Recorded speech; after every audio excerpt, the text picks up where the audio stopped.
Hi, class. Today I wanted to review your Chapter 9 reporting writing project. I'm going to go over some examples and kind of the key points for your traditional news writing project. Now, of course, one of the things I want to point out is this is a slightly different format from writing for the web. So it's going to be more of the expanded inverted pyramid or that trapezoid we talked about whenever you're writing. You're going to use more past tense than present whenever you are framing your story. However, you do still need to focus on the present and the future of your story. So, less about what already happened and more about how what happened is affecting right now. And of course, you're also going to not use subheadings. It's just going to be the title and then your short little paragraphs. Now let's take a look at this AP News article so you can see what I mean when I say you're still moving the story forward, but we're using past tense.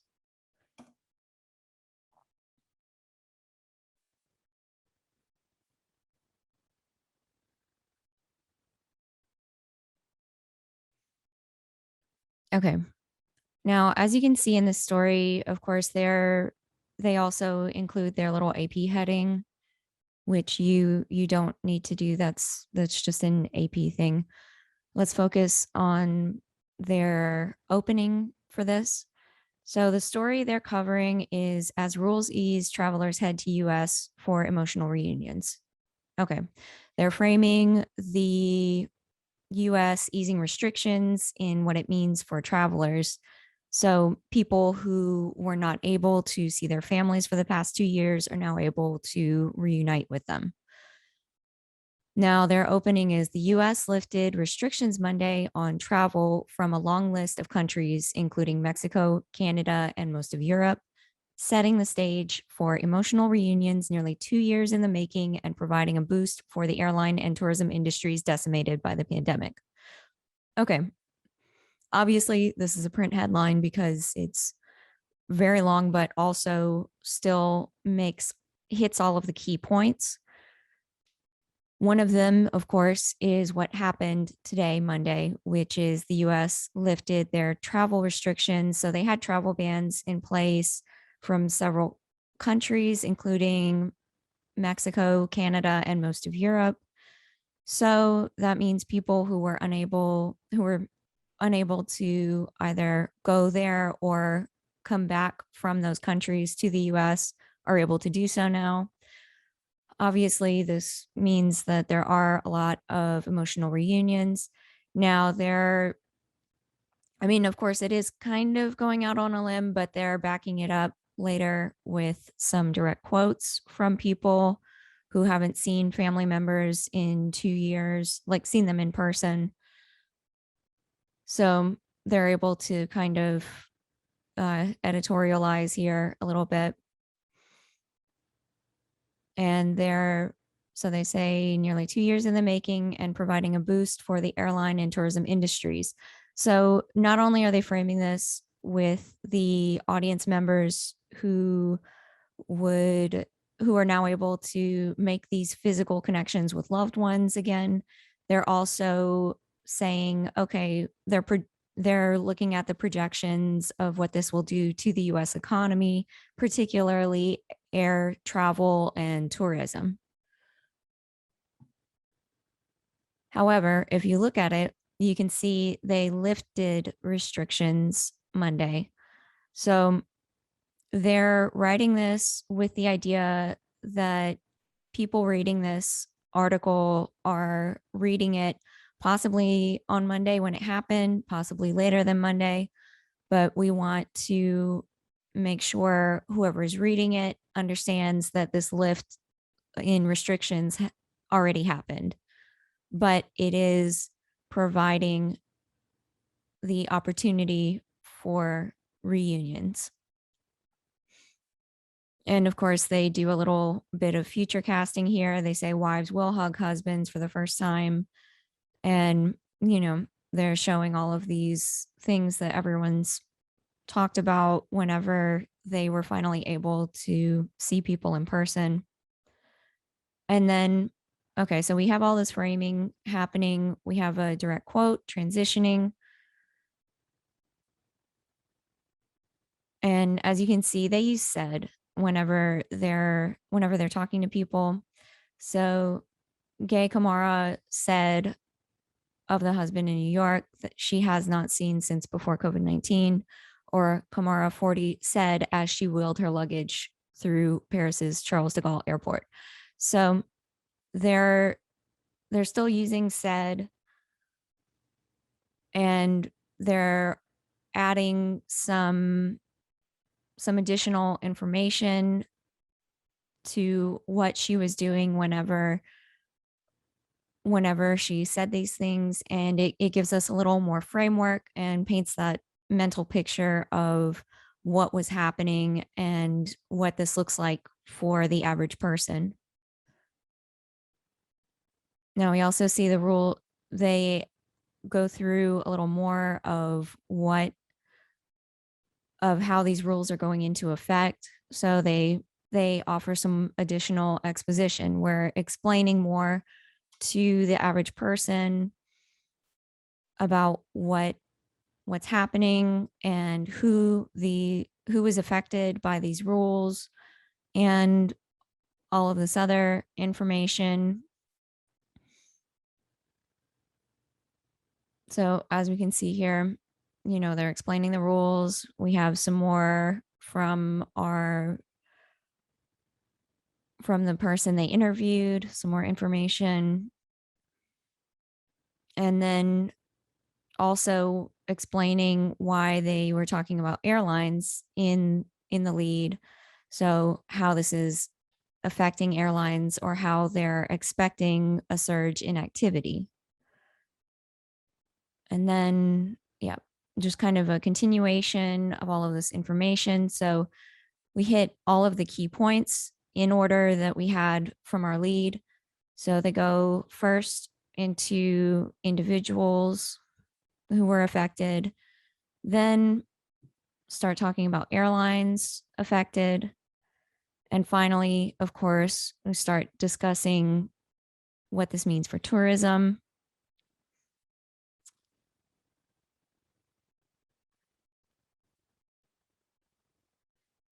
And we also have a little additional information from other people they interviewed about how this affected their families and their ability to travel to and from the US. Now, here at the very end, we can see travel agent Francis Legros flying from Paris to a travel industry convention in Las Vegas, jetted off determined to breathe life back into his company. And then he says, "We are rebuilding. It's a new chapter, a new professional life." Okay. Now, this ending, it kind of wraps up the information we read. So we understood throughout the whole article, they were talking about how this change, it should be a positive one for the US, especially for travel industries. And we get that feeling again with this direct quote and information about a travel agent who is attending a convention in Las Vegas.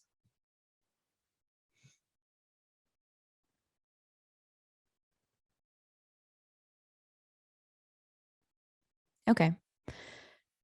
Now, for the expanded inverted pyramid, as we saw in that example just now, there was a beginning. So the beginning offered a framework. Whenever we read the lead, it pointed out how this new piece of information about the US reopening its travel and removing travel restrictions is going to affect first individuals, then the airline industry, and finally the travel industry.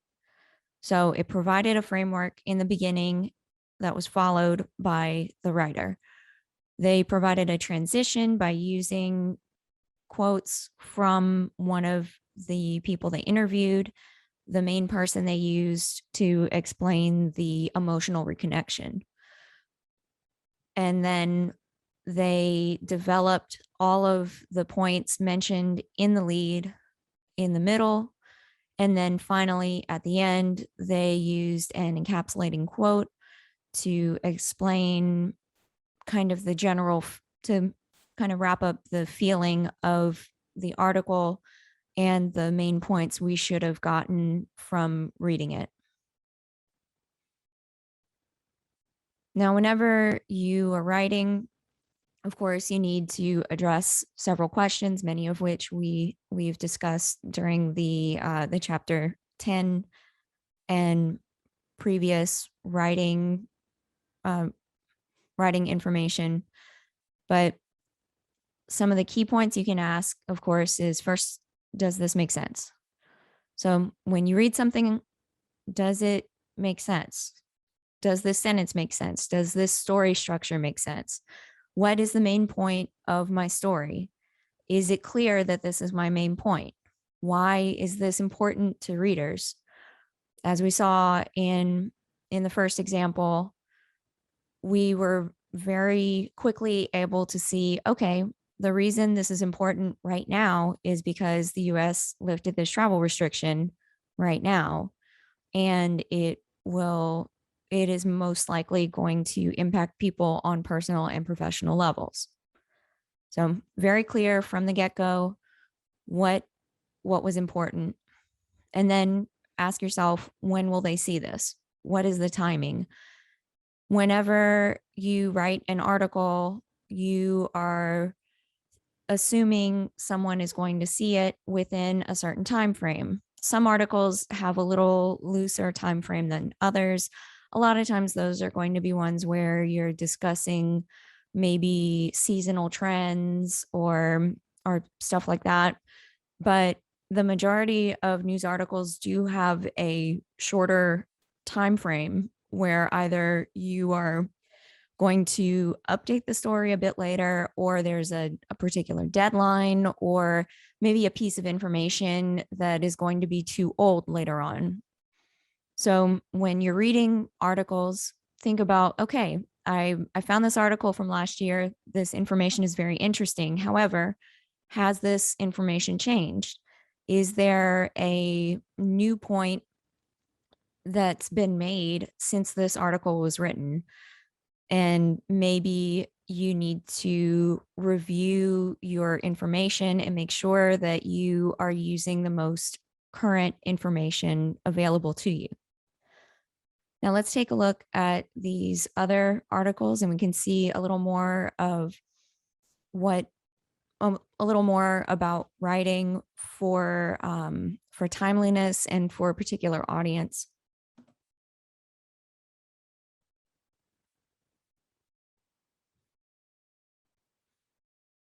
Okay, so this article is actually a little older. This one was published October 28th, and it's about the design process for the I-49 connector.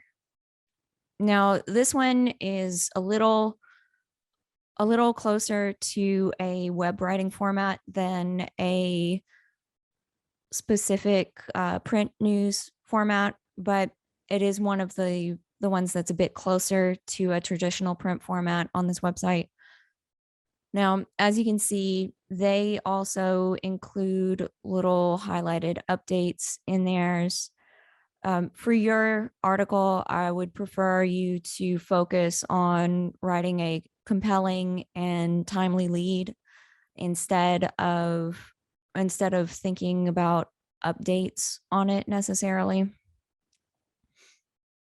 Okay, so theirs starts out with a little softer lead than some other articles as well. Roundabouts or traffic signals, those are among the last choices to make for a revised design of the I-49 connector. Okay, so they're focusing on this project that's been in the works for many years, and they want to explain they're explaining to the audience, hey, these community design meetings are finally moving forward, where they're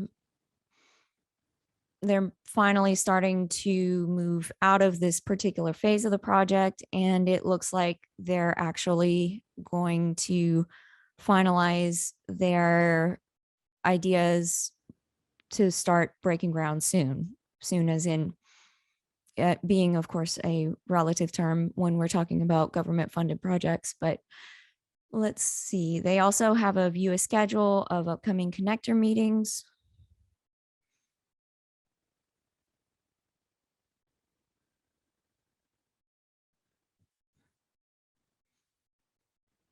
Okay, so they had a few last week at the Lafayette Science Museum.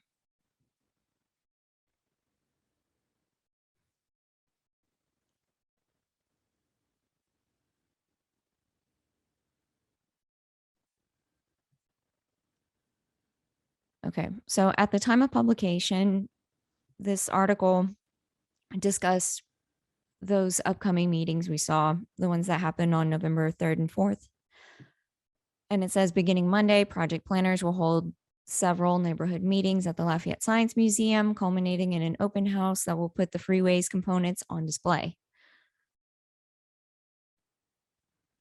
And then they go in to a body explaining more about the project, who's going to be affected. Now, it isn't a complete background of the project. It's just the key points of what do you need to know about this project right now? Because as it says here, this is just 18 months of work right now, but it's a project that's been in the DOTD wheelhouse for decades. It's a long-term project, so we're having to look at the most recent and most relevant portions of it. And of course, they have direct quotes from the DOTD project manager, because he is a person who would know more about the project than just a random person on the street.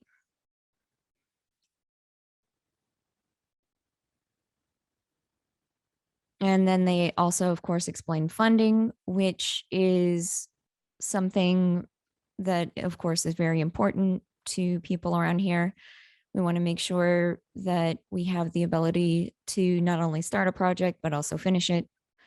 And they received an email after publication with quotes from Nickel, and also some visuals to go along with the bridge portion of the project.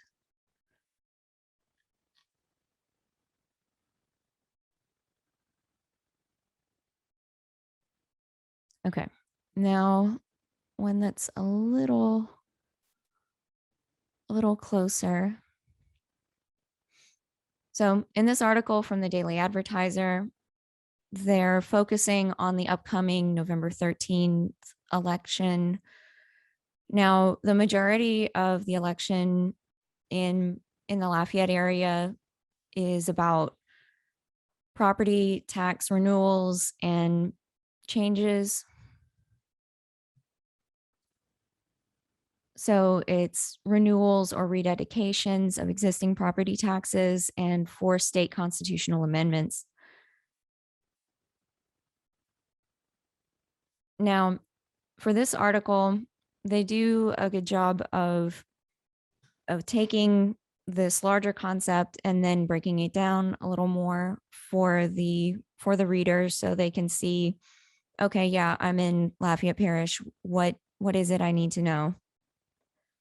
So they say 4 Lafayette Parish property taxes are up for votes in the November 13 election, and stakes are high not only for the government services they fund, but for the cadre of local political leaders who have endorsed them.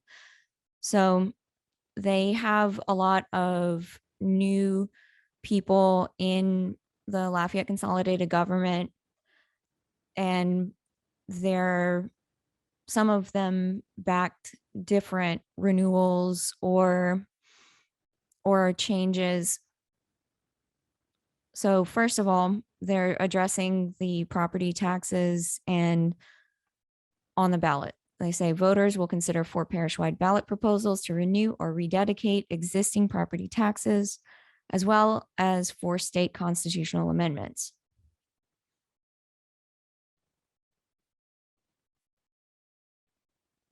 And then, of course, City of Lafayette voters will also consider a pair of property tax renewals funding city fire and police operations. None of the local proposals on the November 13 ballot stand to increase taxes, only to renew existing taxes at their current rates. So as you can see, what they did is they had this lead where they explain there are 4 Lafayette Parish property taxes up for vote, and that it's considered a high stakes election for the government services and the political leaders. Then in their second sentence, and second paragraph, they briefly mention a little more about the parish-wide ballot proposals, including that some of it covers funding of fire and police. And then they make a specific paragraph break to show that this is the part most people either don't understand or often overlook when they're looking at renewals. So everything on the ballot is something that you're already paying for. It would only it's only a renewal. It isn't something that is going to increase any tax rates right now.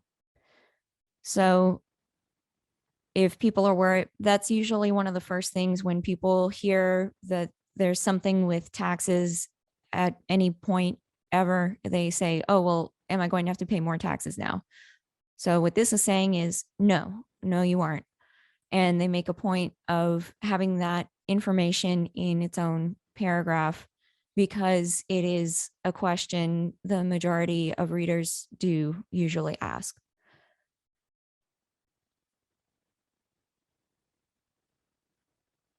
And then, of course, they move on to the part where the high stakes that were mentioned earlier, that all eyes are on a pair of parish-wide property tax renewals that local officials have championed in recent months, fearing voters may reject the taxes and send operations hurtling toward fiscal jeopardy. So it's saying, hey, these are things that are considered really important by local officials. And then they break down which items are considered are up for renewal that have in the recent past faced opposition and some problems, like the Lafayette Parish Library property mill tax. So there was one cut in 2018, and then of course they had some fund diversion before that after the flood.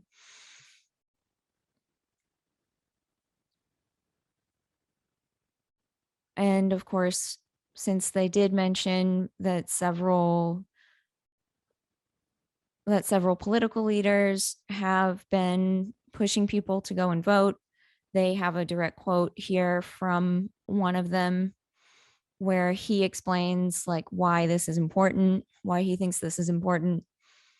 And he says that it isn't about cutting programming or whether or not they expand, that it's actually about closing existing branches. So a maintenance level of funding. And then, of course, they also mentioned the Lafayette Regional Airport, which has been under renovation, and they're almost done with the expansion. However, apparently the airport millage is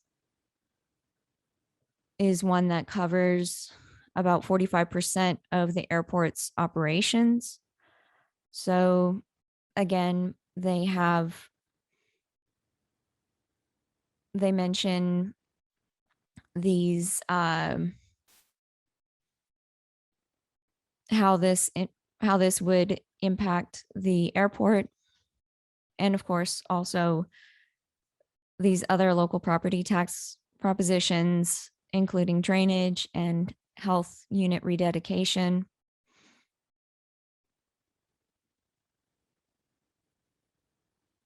And they also have additional information about those millages and what the loss of that funding would mean possibly for the people of Lafayette.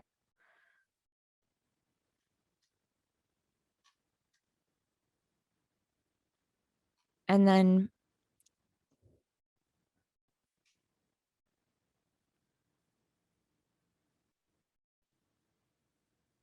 yeah. So after discussing a little more about the renewals, they also say they also mentioned some other items that were rejected in 2018 and 2019, including some by the Sheriff's Department and the Lafayette Parish School Board.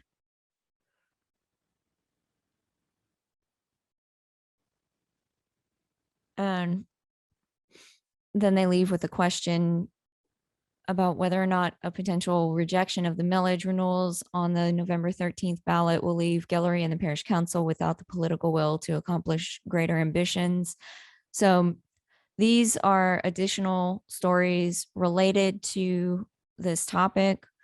They now, while it isn't directly related to the information we discussed, it is another way of finishing a story while still leaving the idea that there is more work to be done and some other things that may be indirectly affected by people not voting for a renewal.